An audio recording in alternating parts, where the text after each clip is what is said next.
Hey guys, Addict Cyclist here. Just wanted to kind of get back more consistently here with uploads now that the season is upon us here in New Jersey.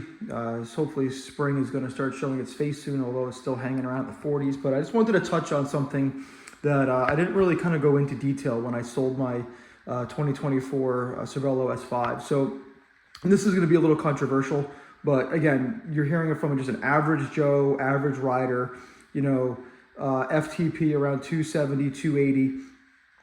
And I'm just doing basically mostly zone 2 rides during the week and a fast group ride that we average about 25, 26 mile an hour on the weekend. And it's a very punchy ride, so it's kind of like a drop ride, race ride. Lots of gaps, lots of bridging, lots of surging. And so basically when I got excited about my Cervelo S5, because it tested the best, it's the fastest everywhere, it looked so unique, and I just wanted to give it a go. And I sold it after 120 miles. After riding it, I just kind of instantly knew that it really wasn't what I was looking for. I was hoping that I would find a little bit more of a vibe that I had on my System 6, my Cannondale System 6. And, riding my Factor Ostro at that time, I just figured, you know what?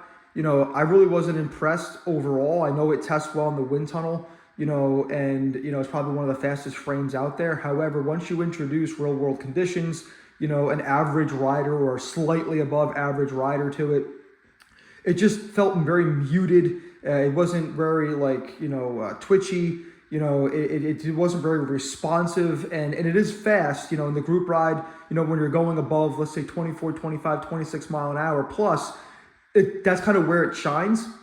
But you have to be kind of consistent at those speeds. The minute you start dropping down and there's a little bit of surging, and some bridging to do, it just felt very flat, very muted. It wasn't very lively and springy, and I just kind of wanted to have a little bit more of what I felt on my Ostro, and I wasn't feeling what all the tests were showing. And I'm not here to debate that. We can all agree that once you're in the wind tunnel, and if you want to introduce some legs, in the flow in terms of how it's being tested, fine, that's great. But when you get out there and start riding this thing and, have the accelerations and the punchiness and having to bridge and having to do mostly solo rides like I was, it just kind of felt like a dog.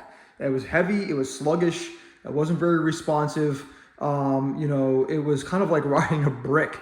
As much as I wanted to love it, I just wasn't in love with it.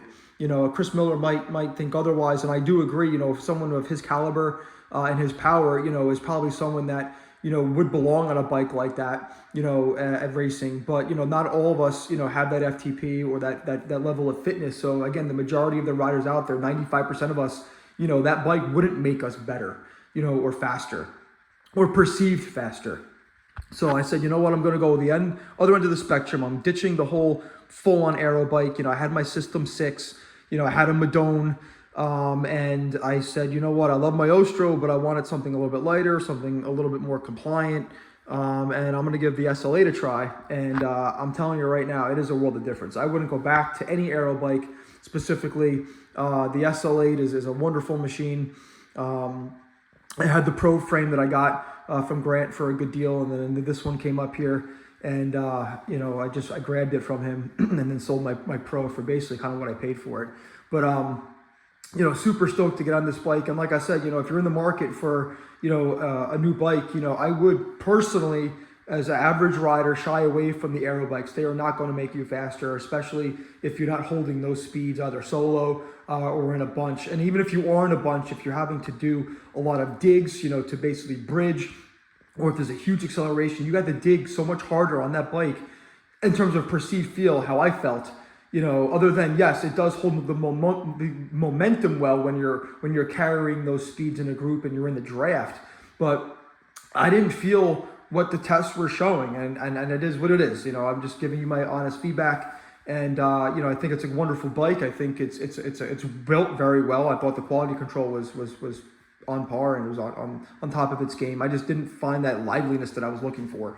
And riding the sprints and riding the Ostro and now riding the SL8, I just felt like I wanted something that can kind of do it all, opposed to just that all out hammer, individual time trial or fast group ride or crit, above 25, 26, 27 mile an hour. That's where it shines.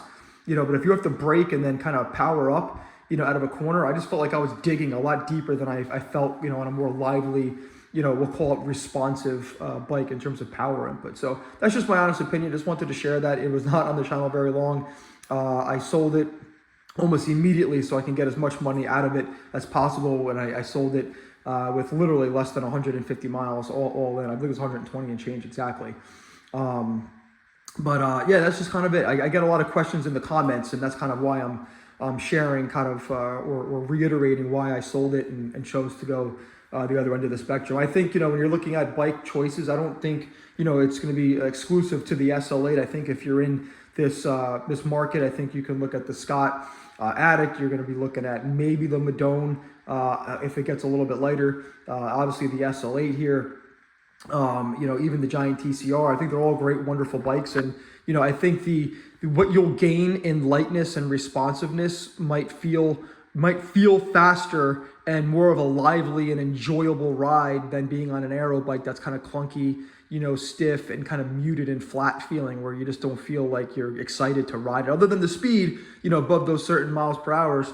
But other than that, I think you'd be better off just, again, not specifically here with the SL8, but again, with this criteria of an all-rounder where it's light and kind of do it all and has some aero cues to it. So just wanted to kind of get that back out there. I've gotten some comments over the last year, and just wanted to kind of share my feedback here. So again, to reiterate, a true on aero bike like the S5 is really built for a purpose racer. I would not, recommend, being on that bike if you're not, Cat 2 plus, maybe Cat 3, a high-end Cat 3, because again, the guys that I ride with, the group and the caliber of riders that I ride with, this bike can keep up with the best of them. And I feel like exhilarating riding it versus just kind of like, flat kind of, toting along on an aero bike. Again, I'm looking for a lively and enjoyable ride. And for me, the S5 was not the bike. So that's why I sold it so fast, and kind of why I wanted to reiterate and clarify why I went to a different direction here. So if you have any questions,